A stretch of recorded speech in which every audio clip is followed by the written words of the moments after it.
سلام، به کانال من خوش اومدین. من نگینم. اومدم تا یک کتاب ارزشمند دیگر رو براتون معرفی بکنم. این یکی از اون کتابایی که برای خودم خیلی ارزشمنده و خیلی دوستش دارم. اما قبل از اینکه بخوام کتاب رو بهتون معرفی کنم، میخوام یه چیزی بهتون بگم. ما سکوت نمی‌کنیم. سکوت ما یعنی حمایت از ظلم سالم. با من همراه باشید.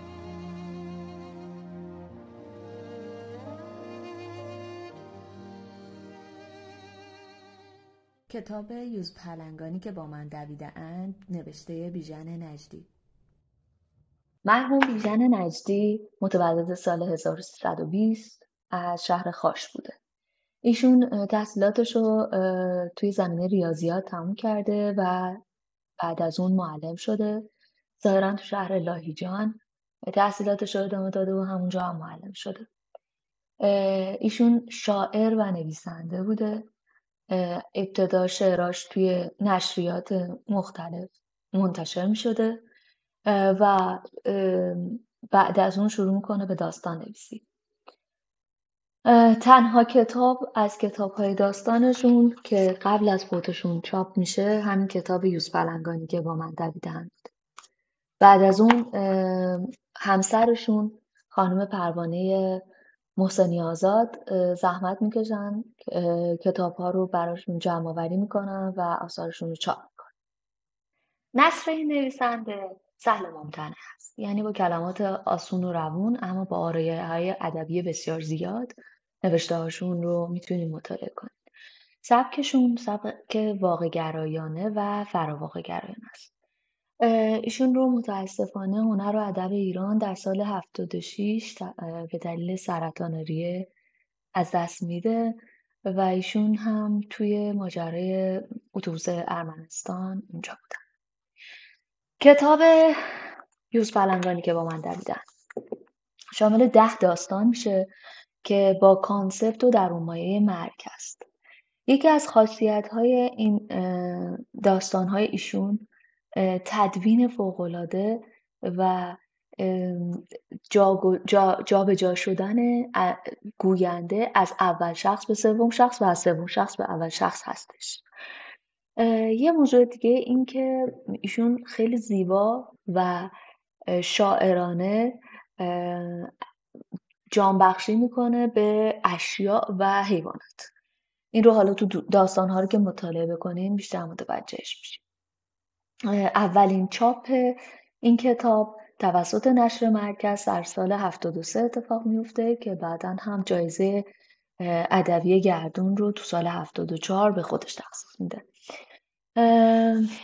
کتاب یوز پلنگانی که با من دویده‌اند طرح جلدش برای آقای ابراهیم حقیقی. خودم چون تخصصا کار گرافیکی انجام میدم این موضوع برام خیلی اهمیت داشت، دوست داشتم بهتون بگم. استعاره های ادبی و بی‌نظیر آقای بیژن نجدی واقعا هم گوشنواز هم دلنواز و فکر میکنم یکی از بخشاییه که توی این کتاب خیلی شما رو جذب خواهد کرد. آخرین چاپ این کتاب سال 1402 اتفاق افتاده و 40مین چاپشون بوده. این کتاب رو میتونید به صورت نسخه‌های الکترونیکی توی کتابخونه‌های الکترونیکی مطالعه بکنین. همچنین میتونید با صدای آقای پیام دهکردی گوش بکنید. من که خودم عاشق کتاب چاپی هستم، همیشه کتاب چاپی میگیرم، ولی بعضا خب آدم مجبور میشه تو سفر به خصوص از کتاب‌های الکترونیکی استفاده ببره. این کتاب همونجوری که گفتم شامل 10 تا داستان میشه. داستان سپرده به زمین که باز الهام بخش یک فیلم بوده، استخری پر از کاووس، همینطور روز اسب‌ریزی، تاریکی در پوتین، شب سهراب کشان، چشمهای دکمه‌ای من، مرا بفرستید به تونل، خاطرات پاره پاره دیروز، سه‌شنبه خیس و گیاهی در قرنطینه. خیلی جالبه بدونین اکثر داستان‌های این کتاب الهام بخش و یا عیناً فیلمنامه فیلم‌هایی شده که به صورت تجربی ساخته شده. امیدوارم که اگه دوست داشتید، علاقه‌مند بودید، برید و پیگیریش بکنید و ببینید این فیلم‌ها رو، چون از نظر ادبی و هنری واقعاً ارزشمندن. حالا بعد از اینکه کتابو خوندین مطمئنم عاشق داستانا میشین و میرید سراغش.